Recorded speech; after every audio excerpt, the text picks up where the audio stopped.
Hi everybody, my name's Dave Shady. I'm Director of the Alaska Division of Agriculture, and today we're going to be talking about microgrants. So sorry about the delay. We've been dealing with some technical difficulties. We're in the middle of getting new carpet, new paint, so we've kind of got the office tore apart, and that's always a challenge when you're working in a place under construction. Today, I want to introduce Catherine Cheadle. Catherine is our new grants administrator for the division. Came aboard a week and a half ago, so Catherine has the fire hose and she's trying to figure out this on the go because what we're going to talk about today is we're rolling out our microgrants program, something that we've been working on for the last couple of years. And so what we're going to do is we're going to walk through a set of slides. We're going to kind of show kind of the layout of how we're going to do this program.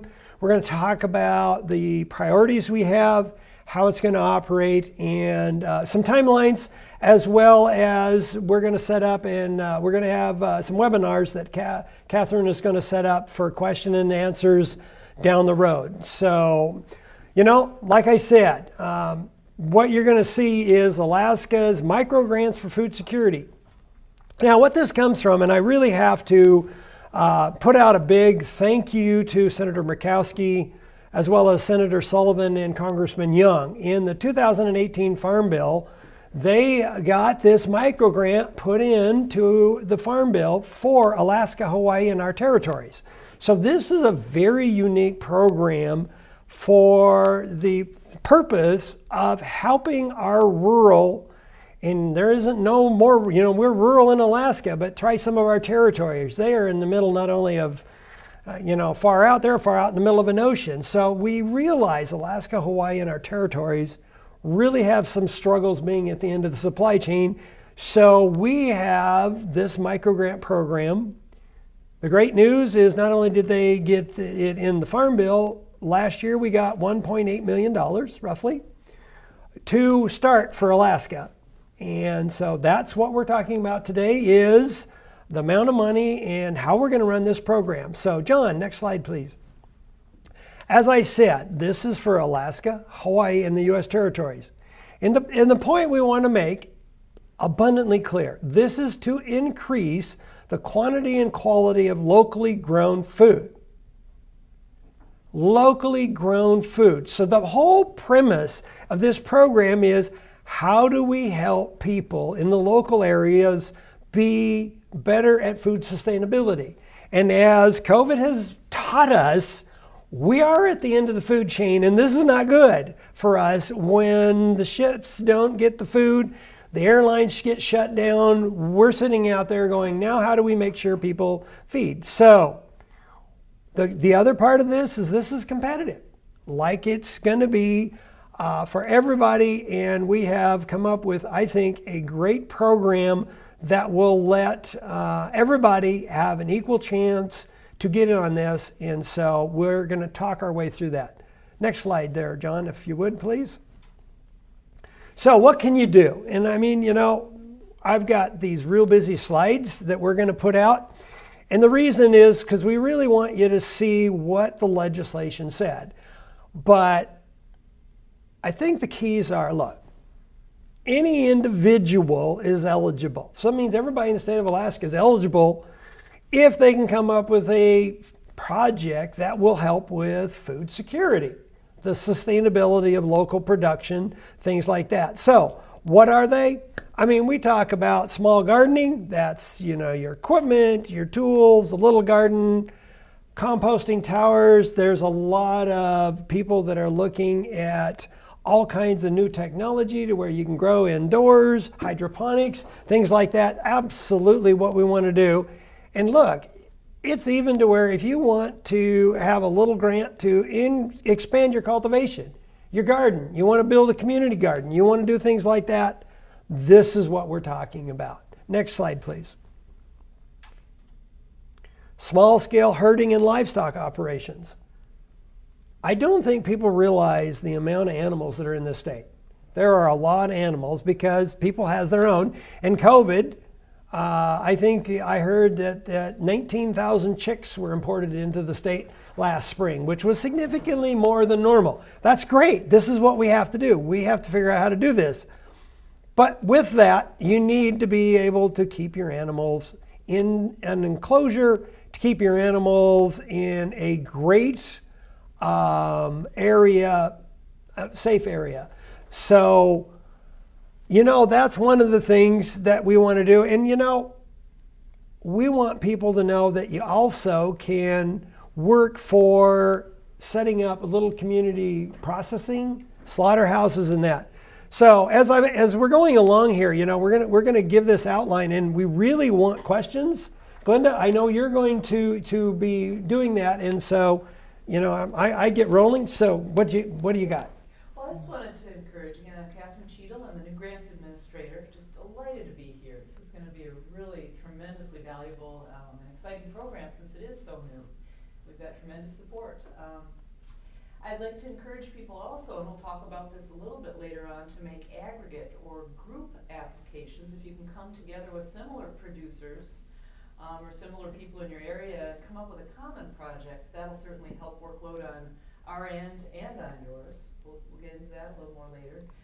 And we would love to encourage some questions. I've got the feed up in here, so Right. If you have some questions, go ahead and chat them on in, and Dave will help me answer. Right, Actually, Dave right. will answer. Right. So next slide.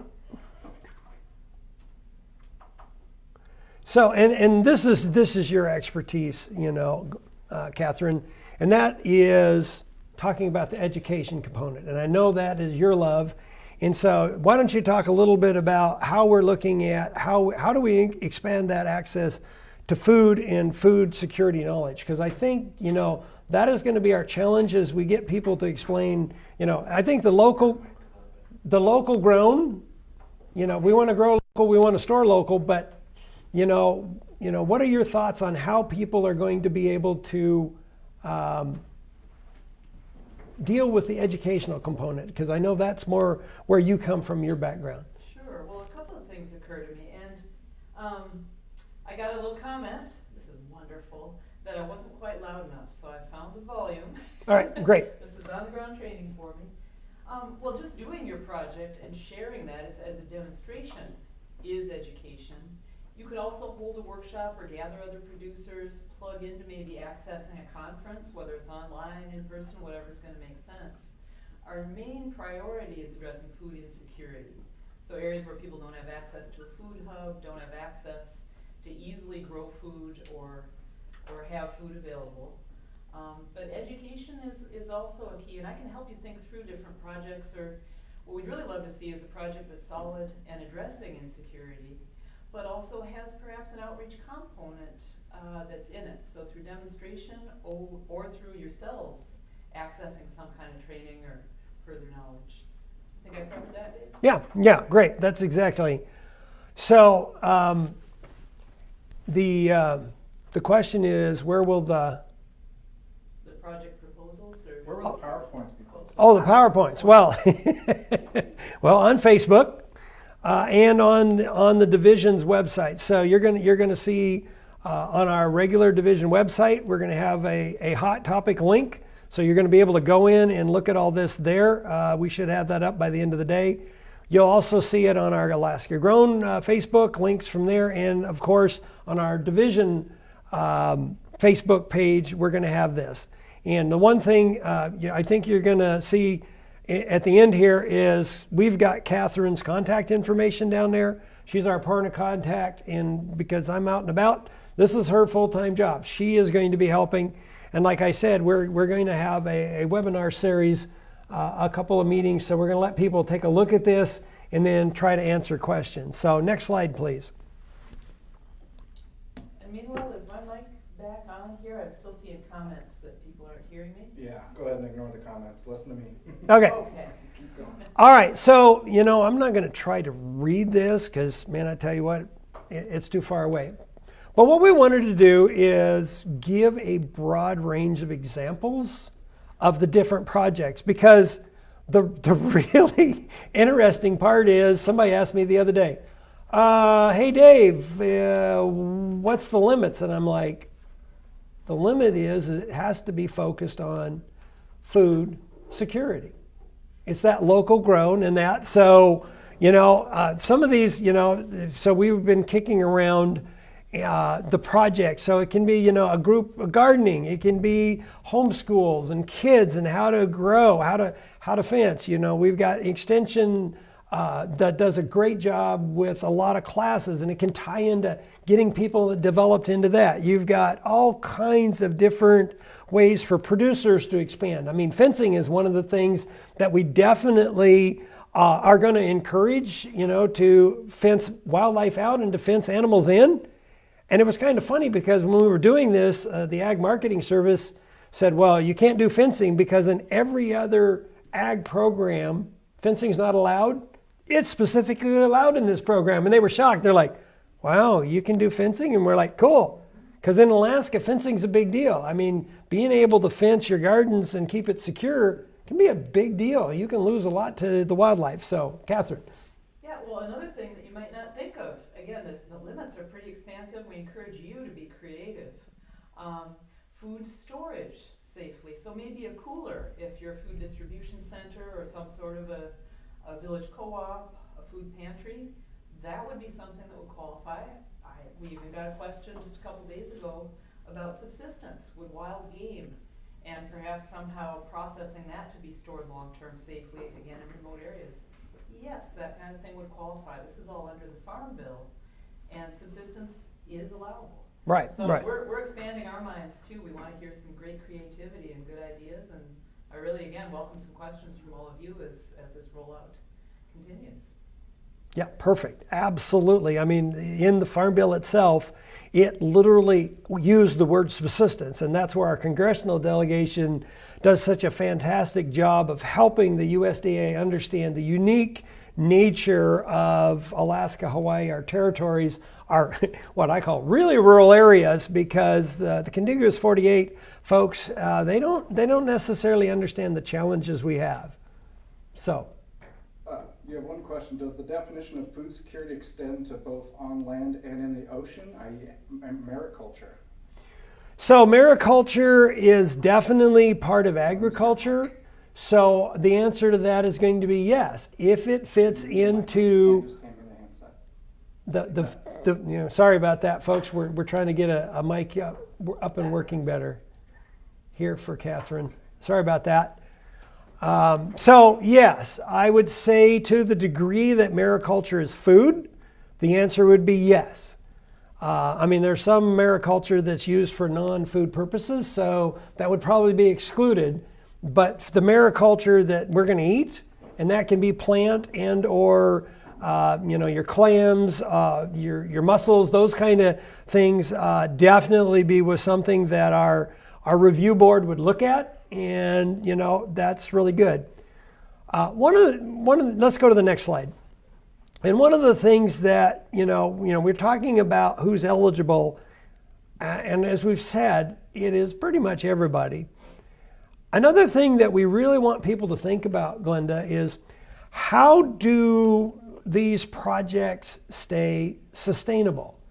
I mean, one of the challenges we're going to have is we have to report back. They have to report to us. We report back to the USDA on this because they're our cooperator, they're our funding agency.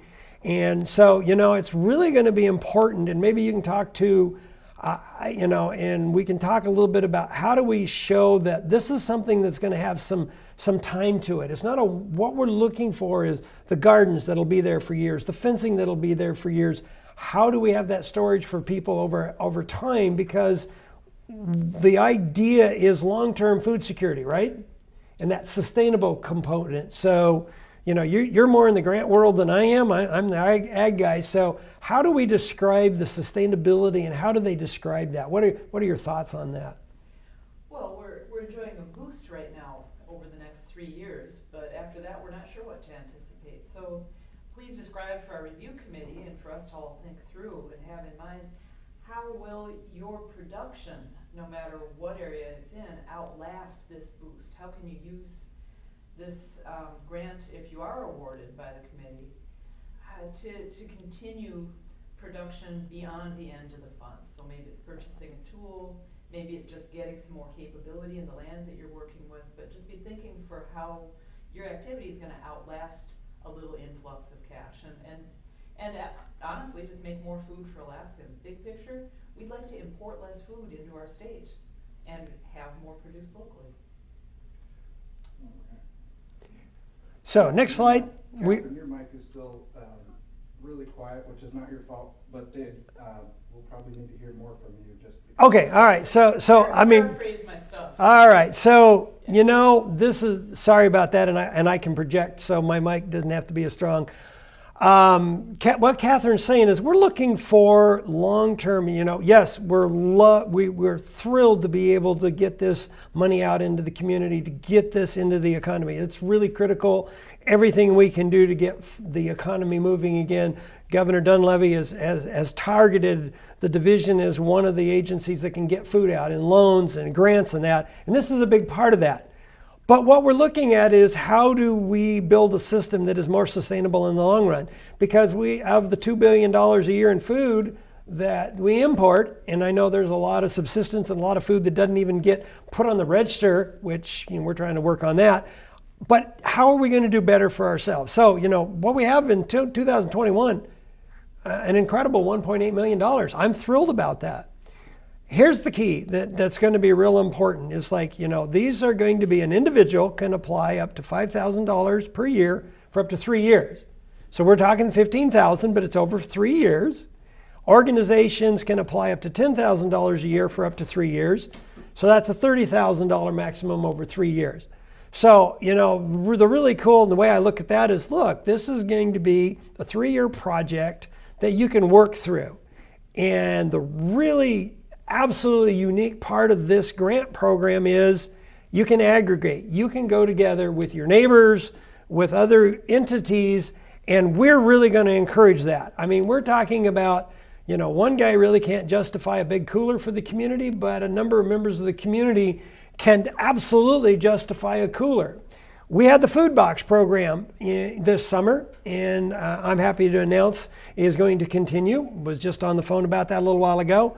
More to come next week on that. The point being is one of our struggles this summer was food storage when we got it to the villages and the rural communities. And so that's a known need that we're going to be looking at. How do we do that? How do we enhance the storage along the food chain? Because the struggle is when you get it to a hub, how do you store it until it gets to the next area? So those are the things we've been looking at. So it's really cool that people can go together and we'll look at networking kind of proposals in the community as part of a chain. You can think outside of the box. The match is probably one of the smallest matches I've seen for a federal grant, 10%. Unbelievable. So, it's a 90-10 deal, guys. We really, really encourage people to think about how that's a 90-10 and how we can leverage this money. We got $1.8 million. I really would like to see that leveraged to $2.5–3 million. I understand, and Catherine, when she came in, we talked about it. Glenda Gravi, our manager too, she's working on this with us. And we talked about the struggles that it's going to be from some folks in some of our really economically distressed areas, our rural areas. There's not a big cash economy. So we're setting up a waiver program for individuals. The law allows us to consider waivers for individuals. If you're a group, sorry folks, you got to do your 10%. Cash means cash. It is not in kind. It is direct dollars. Because this is a 90-10 split, and I think that's a pretty good deal for people. But, we will consider on a case-by-case basis for individuals for really good projects in these rural areas where that makes sense to get that food security in that local area. Our team will look at that. And I can tell you that as we grant those, I'm going to have to defend that to the USDA. We will do that. We will show why we think that's beneficial and important, but you're going to need a good justification. What I want people to know is in this preliminary scoping pre-application, we want the concept. If you think you need a waiver, I'm asking you to let us know that you think you need a waiver, and we're going to work with people. we may come out and Catherine may call groups and go, you've got 3 similar proposals. We want you to talk to each other and come back to us with a global program, because we are going to stretch these dollars as far as we can. Next slide there. You want to pause for some questions? I got a few questions. Actually, let's go to the next slide. You bet. And let's do the questions, because we're getting into some of the process, so let's see what the questions are.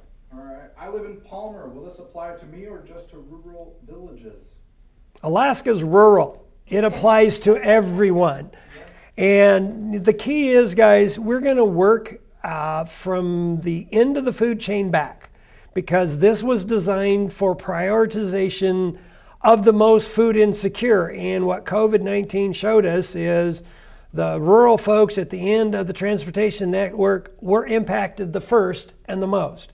And so that's the focus. But I can guarantee you, talking to the folks at the Salvation Army here in Palmer, they have struggled mightily. There are folks in the Matsu Valley struggling with food insecurity. It is for everyone, everywhere.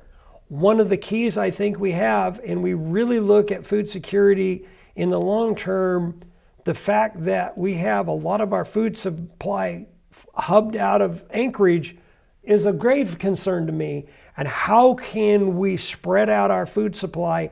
How do we fix some of the challenges in our transportation network? Well, we spread out some of our bases of where food's held, so that security is spread out into the regions and the areas. So, the innovation is what we're looking at. We know we don't have all the good ideas. What we have is a great idea how to run a program to get your ideas, and let's see what we can come up with. Alaskans are the most unique innovators, and I grew up here and I'm proud to be one of you. So, I tell the folks in Lower 8, you do it the easy way, we have to figure out how to do it the hard way. And so, I know that Alaskans' ingenuity are going to solve our problems, and that's what we want to see. Next question. Alaska Farmers Market Association wants to know, could you let us know if organizations are eligible and what are those parameters? Okay, so we're going to actually get to that in the next slide. So yes, organizations that work on food security are the ones that are eligible. So definitely those in farmers markets, if they're talking about a project that enhances food security, because I know the farmers markets do a lot of free food, they do a lot of work with folks on public assistance. So absolutely things that are in that realm are going to be things that we can work on. I think that's definitely, I'm going to take the most expansive view of the opportunities that the USDA will allow me. I mean, and that's the way, that as the director, that's kind of my authority. And so we're taking a very, very broad look at organizations. And if we can't have an organization, those individuals in that organization can group together and do a project. So there will be a way for people to figure out, if they're really concerned about a project, there should be a way they can come in with a proposal. And, Catherine's going to be the resource as we work through this. So she'll kind of know the perimeters for people. And that's definitely something that we want people to pick up the phone. If they're struggling, ask us a question. We'll probably end up with frequently asked questions on the web. We'll look as things. This is going to evolve, but we are going to communicate often and broadly. So, this is going to go through our networks. We encourage you to spread it in your network, because we really want people to know. The one thing that I guess I didn't say in one of the earlier slides is next year we know we have funding for another 1.8 million.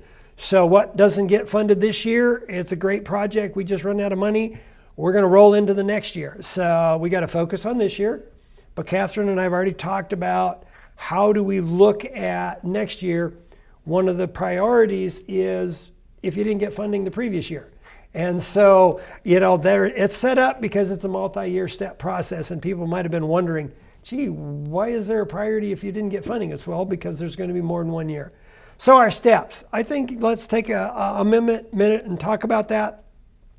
I would have had Catherine run through this, but her mic's kind of down, so I'll just bell her on here a little bit. I'm talking loud, so hopefully people can hear through my mic as well. So it's a two-step process. It's something that I really like staff brought to me.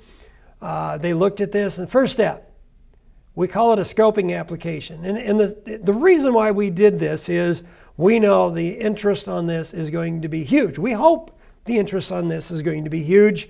We didn't want people spending an inordinate amount of time and resources developing a detailed plan when we were trying to get this moving.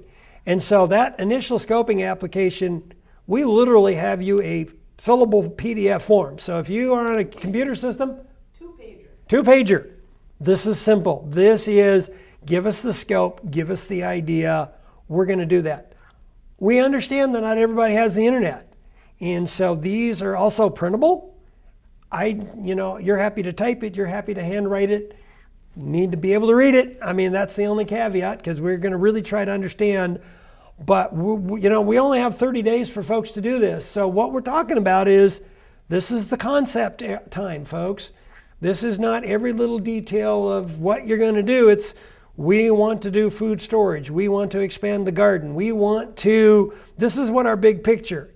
This is about the money. This is about the time. And I think when you look at that form, staff did a good job of making it just intuitive, easy for somebody to fill out. But again, if you're from an area, you've never done a grant, you're worried about how you're going to do it, pick up the phone, send us an email, talk to Catherine. We will walk you through how to write this, what words you need. If you're struggling with words, because my grant staff sent me some stuff and I said, I barely understand it. So let's simplify this. So we've been working. There are some words in there that we have to put USDA words in there. It's the way it works, but we'll help you understand. So with that, and then we got a review and selection of the applications, and that's on a pretty tight timeline. So I think you'll be happy to see that. The second step, that is when we're going to need a full application with details put in there. It's going to require more information. It's a formal document. It's going to require some definite time. It's going to require you to more or less certify or assert that you have your match, that you have the authority to do the project, where you want to do the project. We ask those kind of detailed questions because it's great to grow a community garden, but you have authority. You need authority to grow it in the spot you want to grow it. And so, those will be the little kind of things that we're not worried about in the first round, but Catherine will want to know and be able to talk to the review team when we go through that. And then, of course, this has to go back to USDA. They'll look over and make sure. The big thing they look at is, are we meeting the requirements of the federal legislation? So I'm hoping that's going to be a fairly simple process, but that's one that's out of our control. So we're trying to move this along pretty fast, about a month and a month, so that we can get these out for spring, because my goal is to have people to have these projects this summer. Next slide, please. Simple form, that's page 1. We want people to know that we really are trying to make this simple. So the eligibility, I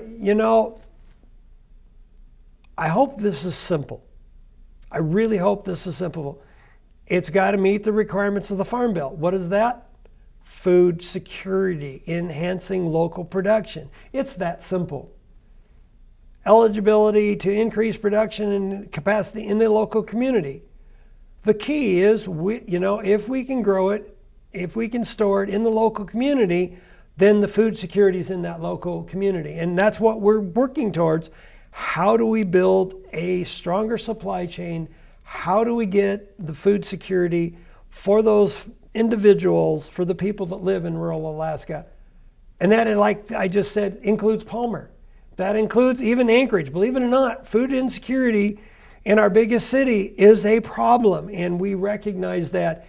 And we have great programs and people working in the rail belt, and it's more and more of a challenge the further we go out. So we are trying to acknowledge the challenges we have and work with everybody to increase and improvement. The level in the region, the real world is, with Alaska economy and the challenges, the further you out, the further the economy is down, the more insecurity. We've watched this I struggle with this every day, trying to help people get the resources they need in the areas they need. And so this is why we pushed, Catherine, a week and a half. This is light speed for bureaucracy. We've been working, we got the money in October, September 30th to be exact, and we're rolling this out. So we're working at bureaucratic light speed. I know slow in the private sector, but for us, we're moving and we're building a program that's going to last a number of years. And I always leave, the other relevant information is the capacity and purpose of the applicants. We don't do what they do in the lower 48, and so we're building this so our innovation can be encouraged. And that's what that means. Guys, just because USDA isn't going to understand what we're talking about, our job is to make sure they understand this is really cool for Alaska, this is what we're doing. And so we're looking for things. And that's where, the question, Catherine, came to me, I think a couple days ago on subsistence. Yes, if it's something that helps you harvest for subsistence, if it helps you store for subsistence, normally the answer is no on that. But this is where we can say a resounding yes. And so I really encourage people, in communities where they can collect up more berries than just their family, and they can store and they can share in the community. That's what we're trying to do. This is what it's all about. I really know that, at $8 to $10 a gallon, subsistence lifestyle is hard to do. And so we understand the challenges people have in our more rural, remote areas as well. So next slide, please. And our timeline. Basically, today's the start. And we'll have the documents, the actual application on the web later today or tomorrow. Okay. So yeah, You might want to repeat that. Okay, so what? I'm sorry we don't have a mat on Catherine. I'm making her twitch here because there's things she wants to say, but we're good. So what she was saying is that we should hopefully have all this online today. Didn't want to get ahead because we didn't want the questions started before we started our presentation, and then we had a couple of technical challenges, but they're going to be up. They're going to be forwarded this evening to all the different networks. So, these are going to go out into all the different. Senator Murkowski is going to spread them out. Her staff are going to push it forward. I know your networks are going to move it forward. All the grant people we know. If you want a copy of it, let Catherine know. We'll get it out to anybody that wants to see our documents. We got a press release that's going out, so I'm sure we're going to be talking to different news outlets and saying the same thing. So, we need these back by... February 15 is the pre-application. Okay, so that's the due date is going to be the 15th of February. So you got a little less than a month. And then we'll select, and those selected for full application, I believe that's later in March. Right, so... And you need to repeat that. Right, so we're going to meet with the committee by the week of the 20th. So that's why we have the due date of the 15th. I understand that mail may take 3 days, but I'm giving everybody a warning. Put it in express mail because I've given a 3-day buffer on things on being postmarked, but 3 days after committee meets, it's not that we're trying to be harsh. It's just your proposal is not going to be in front of the committee because we're physically not going to have it. So, I'm suggesting if you're going to mail it, use good mail and track it and maybe even express mail. I know it's expensive, but we'd really like to see where, you're going to get an email back, you're going to get a card back. We'll let you know you got it. That's one of the things we've done. And so on March 1, we'll reach out to people that are selected for full applications. And again, it's going to be a pretty fast turnaround. March 24th is the due date.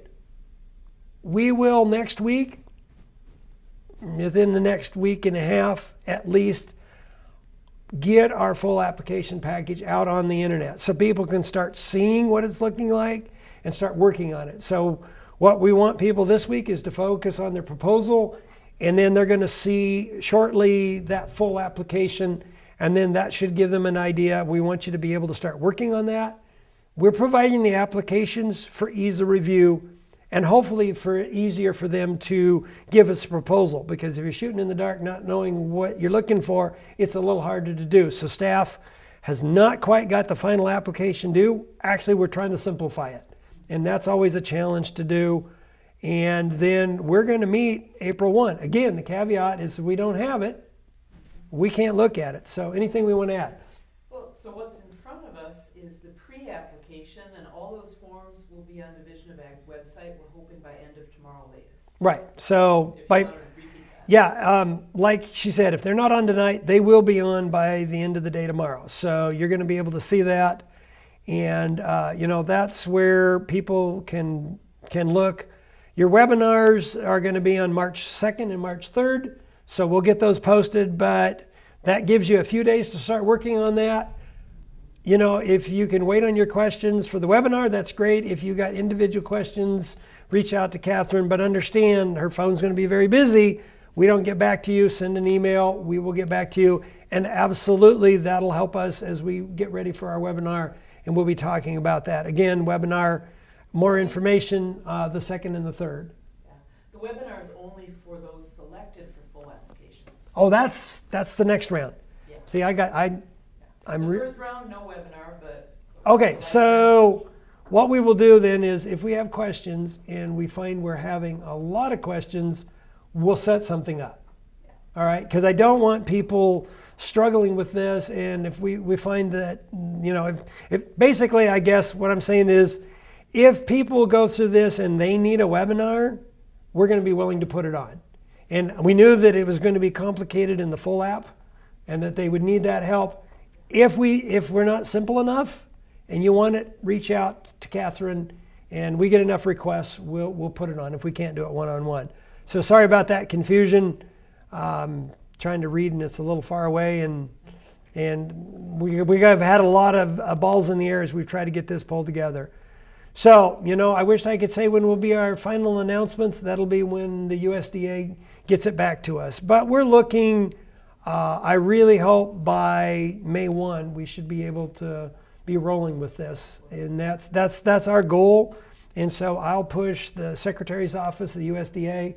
The good news is the Deputy Secretary is a fellow director of the Virginia Department of Ag. So it's kind of neat when people are taking over jobs that you've already had coffee with and know on a professional basis. So that'll be really good for Alaska. They understand our challenges. We've been in rural development committees together. She was our chair. So Jewel will be a great deputy, and I'm really excited, and I think that will help us with our programs. Next slide there. Sorry about that. I know we're running long on time, but I think this is really, really important, and I want to give you guys all the information we can. Like I said, this slide deck will be put on the web. Catherine's information is on there, as well as other staff's information is on the web. So if Catherine can't be reached, Glenda Gravi and myself are other resources. And so we work as a team, we always do. And so, we're going to try to keep this moving. Some of the requirements, I really try to be clear that yes, it's grant money. Some people's free money. Well, yeah, it's free. It's a grant, but there are requirements. And what is that? Folks, we are going to need our report. We struggle sometimes with people realizing how important it is to collect the data and do the report. And so, if we want to continue these kinds of programs in the future, if I want to go back to our delegation, we have to have the data. We have to have the results. And so the team has made this as simple as possible. But we're going to need the reports. And what's included?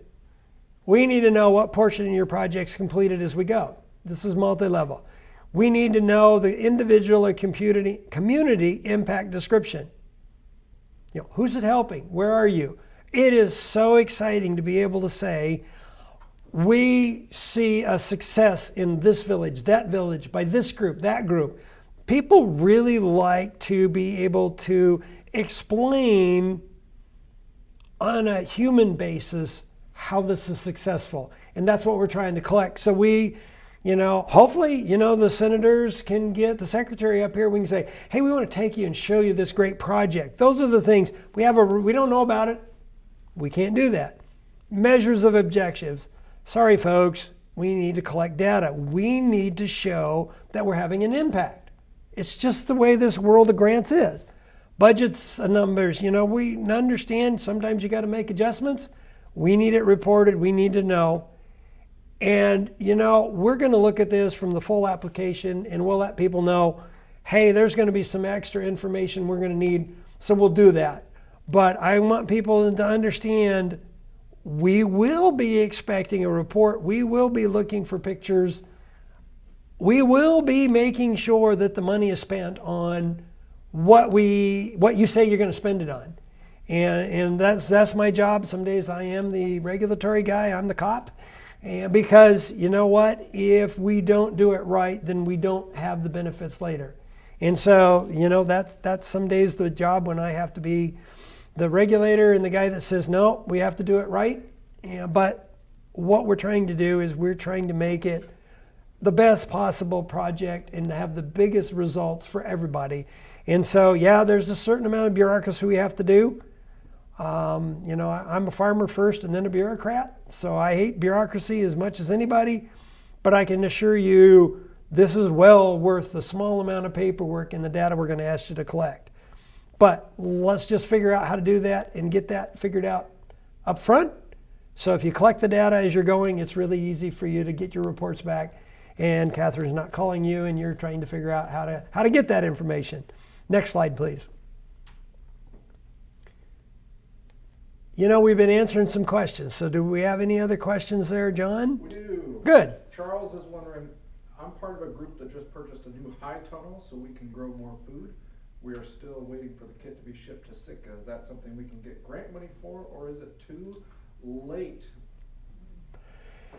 It's a good question on timing. If shipment's allowable, the timing will be hard. Right. The thing is you're going to have to expend the money after the grant is the way the legislation's written.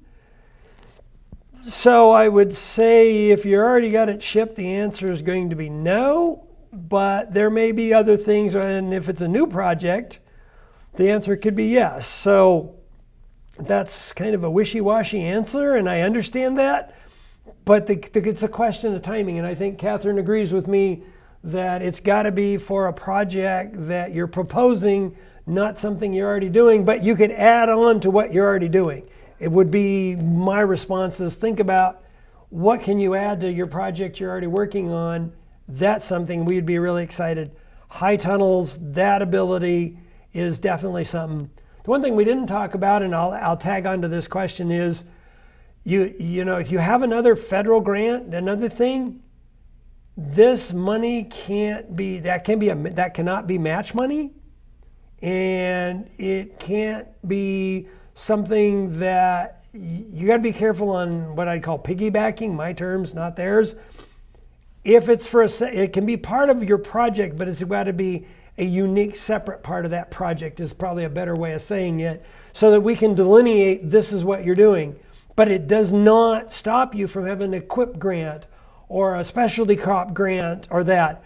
You're just going to have to be very careful about keeping it separated. So I just wanted to be clear. Federal money is not match. That's a big federal no-no, and you're going to have to keep your grants separated, and that's going to be a really key component, something that Catherine will look at and we'll make sure that we work with you on. Because some of them are going to be FSA grants, things that we don't operate, but we're going to definitely have to know about it. So please be careful with that. But we really want to see leveraging of projects. And that. So great question. Hopefully we answered it. And also, if you can restate the summary of the question on camera, that'd be great. Are we able to use these grants to match SNAP/WIC benefits at the farmer's market? So the question is, can you use it for enhancing benefits, SNAP, WIC at farmers markets? So the general question is, can you use that? What I would say is, if it's going to be something that is going to help long-term sustainability, the answer might be yes. If it's just for a one-time thing, if it was part of an educational component to get people to buy better, that might be something we could look at. But just to help people buy things, that is not the intent, and that is not what this is for. So it's mostly a no answer unless you can put it to food security in the longer term would be my answer. You think that's fair to say? Yeah. Okay. Right. What guarantee are there for sustainable harvest practices, especially for traditional foods? There is no guarantee. The reality is this is... Question. Oh, sorry. So what is the guarantee for sustainability? And they were talking about subsistence or other things. The reality is, whether there's so many conditions, things change. So sustainability is a relative term. Absolute, the answer is there's nothing that's absolutely. But we're talking about it is, it's going to be, if you build a good fence, it's going to last you a number of years. Maybe not forever, but a good fence is worth 20 years. Sustainability is in the long run. It is leveraging us forward. So don't take it as a literal, but as something that helps increase. Gardens are great, but you might have a disease and you might have to move that garden. So we're not so worried about the fact you may end up moving the garden. What we are worried about is the sustainability of people learning to garden and having that in their community. So I think it's a great question. Idea, and we'll talk. Right. So we're not saying it's got to be forever sustainable. What we're saying is we're looking for how does that improve the long term. And so if you're kind of questioning it, reach out to Catherine and our staff here, and we'll work to answer your question. So that is actually a great question, and a lot of this is nuanced because this is a very, very broad scope grant system. It's probably the biggest, broadest thing I've ever seen. And actually, when I became the director and I read it, it kind of made my head hurt because I was trying to figure out how do you manage totally open. And so it's taken us a while to figure out how to build a program that has the innovation and the ability to be as broad a scale as we can, but meet the federal requirements of a grant program. So go ahead. Maybe you just repeat for me since my mic doesn't work.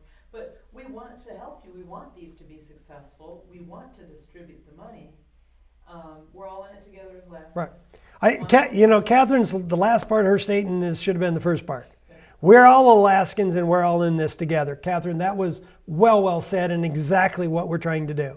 And so if you've got questions, reach out, ask us, kick out, one thing about it, we'll look at these when they come in early. So if we get something and we don't understand it, and you give it to us the last day, we're not going to be able to reach back out to you and say, hey, this is a great idea, but we don't understand what you mean here or there. We're going to be looking at these as they come in. We'll give you a note. We'll send you an email. And to the degree we have time, we're going to reach out and go, hey, if you explain what you mean, because sometimes we're not going to mean what you mean in a local location. And so we're trying, as tight of a timeline as we have, we'll do our best. And the team will look at how do, we'll try to get the most information to get the best view. Now I know I'm even sounding like a bureaucrat to myself. But the whole idea is we'll work with everybody we can to try to get the best ideas out in front. We'll get this state phase 1 done. We'll kick around and we'll come back and what we learn. I really want people to know, just because you're not selected in round 1 doesn't mean it's a bad project or a bad idea. It just means we've only got limited funds and time to do it.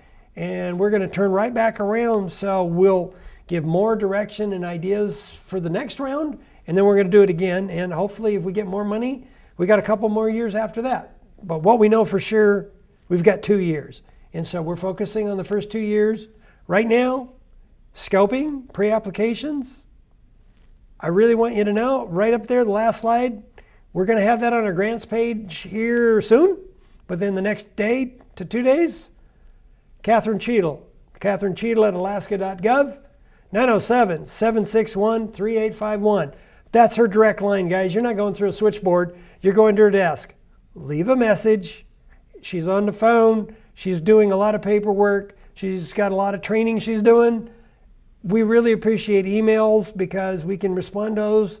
Sometimes we respond to those even early in the morning before people are up and in normal work, because she's working early hours in an earlier schedule, because that works, and we love that because that gives us the ability to work with the community because they have to go to work too. So she's volunteered to do the early schedule. So, if you let her know, she might be calling you back early. So let her know when you're available. Those are the kind of things that help us get back to you in a timely manner. So we'll work on our mic next time, Catherine, and I'm sure we'll do better with that. I think we're running at getting close to an hour. So let's do a couple more questions if we got them, and then we're going to wrap up. Are they able to email in the filled out forms rather than snail mail them? Absolutely. We prefer them to be emailed in. What I'm saying is that is not an option for a lot of our rural folks, and so they're welcome to mail. The first round we didn't have the mail because USDA loves everything electronic now, and I'm like, no, not for Alaska. We'll make it fillable. Yeah, you can attach your fillable PDF. We love that. That's the easiest way for us to do it. But I know there's a lot of folks out there in certain areas that they just don't have that internet connection, that technology. So either way, yes, attach it. We love it. That's preferred. So to make that clear, just for the camera, just say we will accept it over email or regular mail. So we accept it over email or regular mail. You absolutely get it to us. Is there a budget template the department would prefer applicants use? The budget's within the application. So when we get to, you'll see with the final application how we want the budget laid out. That's something for next phase. Not totally worked out because the challenge is getting it simple enough, but with enough detail. So right now, what we're asking for is more or less total numbers. And so your scoping pre-application is how much per year up to the $5,000 or $10,000 limit, how many years, what's your total? It's that simple. And so, are you asking for 5, 10, or 15? Are you asking 10, 20, or 30? How do you want that laid out by year? Remember, federal legislation said that yearly cap is the yearly cap. That's not my discretion to give you 6 and 4. Maximum of 5, maximum of 10 in the Farm Bill. That's legislation, not USDA. They can't change it. I can't change it. So that's why we've worked it the way it is to get it out the way it is, because that was in the actual legislation. Has been a bit of a challenge to figure out how to do that, but this is giving the most leeway we can. So hopefully that answers your budget question. Basically, we need it by year and your total. If you could restate this question and Sure. answer it. Does a business qualify as an organization? Does a business qualify as an organization?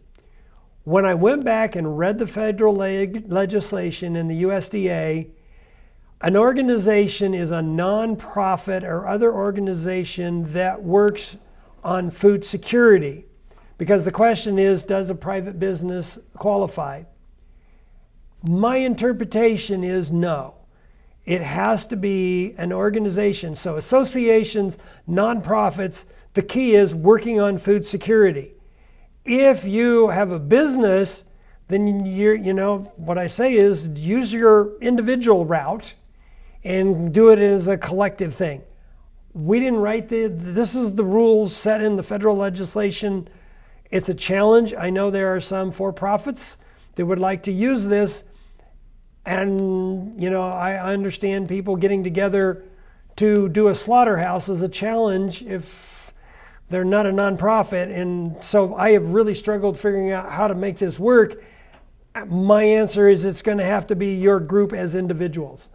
And yes, I got some people in the slaughterhouse that asked me that question, and I've struggled with how to get by the words clearly nonprofit. And so when that's in the legislation, my lawyers and the AMS criteria that we are operating under said nonprofit. So when I went back, I reread it, and to me, it's pretty clear.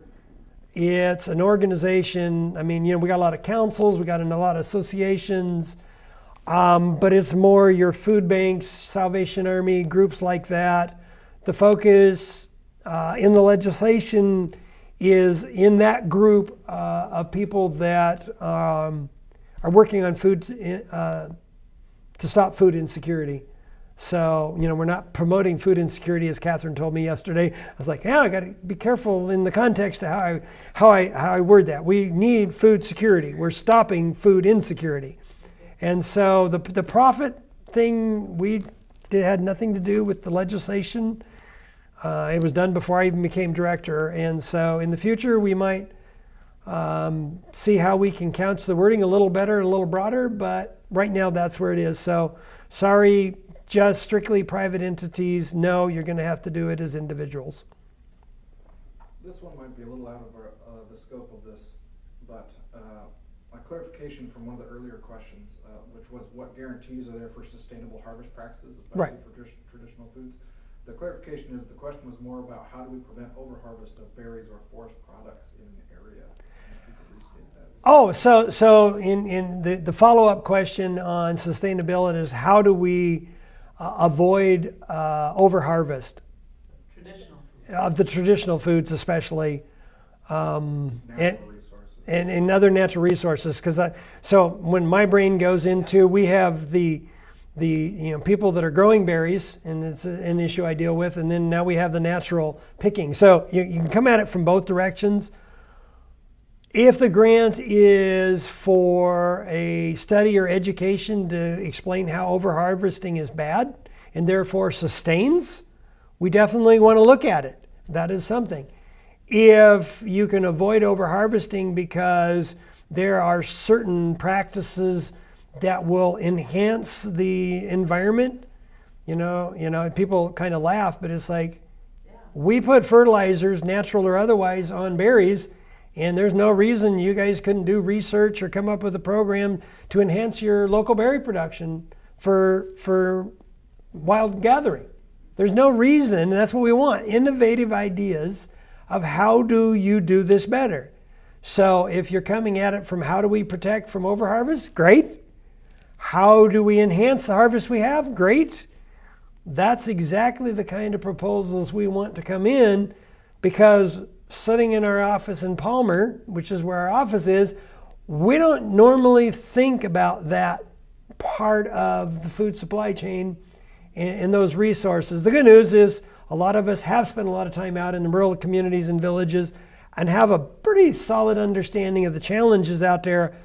But I tell you what, everybody lives out there day to day, and we need to hear from you, on this. Do we have any more questions, John? Sure do. Okay. Terry wonders, I sell goats to the community. Can explain that qualify? Does that qualify? If you want to increase your goat herd, if you want to increase your paddocks, yes.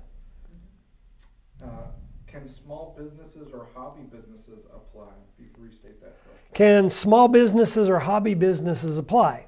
Again, if you're not formally a nonprofit, and there's a whole group of qualifying groups, look at the legal stuff, and if you really want nuanced, we can get the lawyers to give you a yes or no. So if you think you're on your fence and you want us to ask the question for you, I'm happy to do that. In general, private businesses, the answer is going to be no. However, again, there are ways as individuals and groups of individuals, you can come together and do that. So if you're a hobby farmer, you and your family can get together as individuals and work on that. So it's just, let's think broadly as an individual. So what do we got? 700,000 Alaskans that can apply, right? Well, and you can do it as groups, as families, as communities.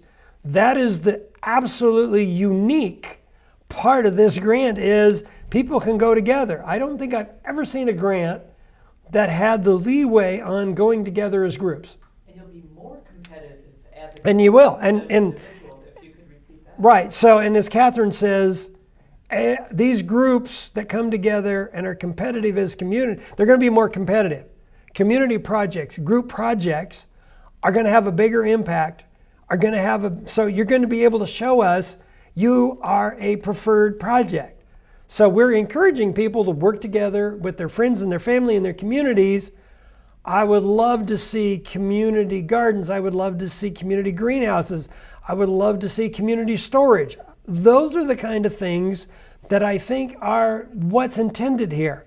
And so we're playing within USDA grant world, but we have a lot of leeway. The really cool part is it's administered by us. So we can do the interpretation and we can get it ready and we can turn it in. And usually when we send it back, we get questions, but I've not had a turn down in a long time and before me. So we kind of know how to get where we want to go. So I'm sounding like a bureaucrat again. The bottom line is give it a try. You got a question, ask us. Could a grant be used to distribute smaller mini grants for smaller community projects? Could you restate that? So could a grant be used to do smaller mini grants for communities? The short answer would be no, I don't think so, because we have to control the contract and the results. And so we're already doing technically a sub-grant from USDA. There is no provision for sub-grants under that. So, I'm thinking on my feet, but the answer to that, the more I think about it, is no. Yeah, big picture, this is already fairly small scale. Right. Can an organization apply for more than one project? Within the guidelines and the limits of the funding, yes. Maybe restate that. So the question was, can you put in proposals for more than one project? We have the limitations by individual and by organization. As long as you stay within those limitations, multiple projects would be fine. Yeah, there could be a community that does one part of the community does one part of the project and another part of the community does another. Those innovative collaborations are something we actually are going to encourage. And if you could restate this one too, can a private individual apply who happens to own a business to expand production? Can a private individual apply who owns a business to expand production? Absolutely yes. You're doing it as an individual because you have a business is kind of irrelevant. What we want to see is increased production. Technically, I got a guy that comes in, a farmer, and he wants to increase his fencing. He's got a farming business. He's increasing his food. Absolutely, that's exactly what we're looking for. More fencing, keep the wildlife out if they're eating your stuff and keep more animals in. Better grazing, rotational grazing. Those are the kind of ideas. How do we increase production? As a family of four, do we qualify for $20 or $5,000? So as individuals, as an aggregate, it's $5,000 per individual for up to 3 years. So it's $15,000 over 3 years for each individual. Are there kids? I mean, who is So- the so- family on so- separate land? Are you trying Right. to wrap your 2-year-old in? So I mean, Catherine's going, there are some caveats. Adults are what we talk about. Applicants, haven't figured out where we're going to draw the line, but it's got to be something somewhat reasonable but I know that there's a lot of teenagers at work. So, it's actually a question we're going to have to do a little more thought about. So it's a great question. I love questions I don't know the answer to, because it means we didn't think of everything, which then we know we're doing our job because you can't think of everything. But it's individual limitations. There's actually no age limit in the statute or in the regulations. So I'm going to have to actually think about that, and we'll post the answer to that question on the web, because I'm actually going to have to ask the lawyers on that one. I don't think I can give a definitive answer. Great question. What about faith-based organizations? Absolutely.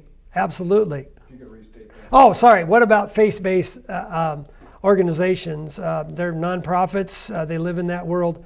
absolutely faith-based. We know of a lot of faith-based organizations. We're going to encourage them. So absolutely, you know, I can't list all the organizations we want to apply. That's part of my problem. We want everybody that has an idea of how to improve food security to come forward with their ideas. That's the whole idea here. We want everybody with an idea, big or small, to come forward. This is going to be a multi-year, multi-layered process. And, you know, we definitely know that this year we're looking at really getting this off to a start, bigger community things, looking at regional areas, trying to fix some of the obvious broken parts of our food chain. And then we're going to keep going. So, Catherine, yes, to add. Well, if you could be my repeater again, Sure. Dave, that this is a new program and your great ideas are helping us build this together. We're Alaskans in it together.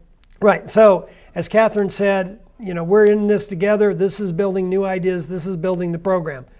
Brand new, built from scratch. You know, we've done it over the last 6 months. Poor Catherine's got a week and a half into this, and we kind of said, here, go.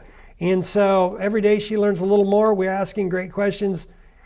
We decided not to wait until we had all the answers to roll it out. To be blunt, we're rolling it out on the go, on the fly, because we tried to do this last year and USDA just didn't give us the money. I can't run a program that I don't have the money for. And so September 30th, they literally give us the contract and said, here you go. And it's literally from that point, then we know the parameters. We knew what we were doing. We figured out how to staff it. We figured out the general overview. We now have the people in place to do it because I could run out, get the applications. I literally didn't have the staff to do it. We couldn't get the staff until we had the money. I mean, it's the chicken and the egg, the catch-22, whatever you want to call it. We're on the go, making the improvements, making the changes. So, you know, this is, as Mo says on our Nanana jacket, it's not in concrete, it's in jello.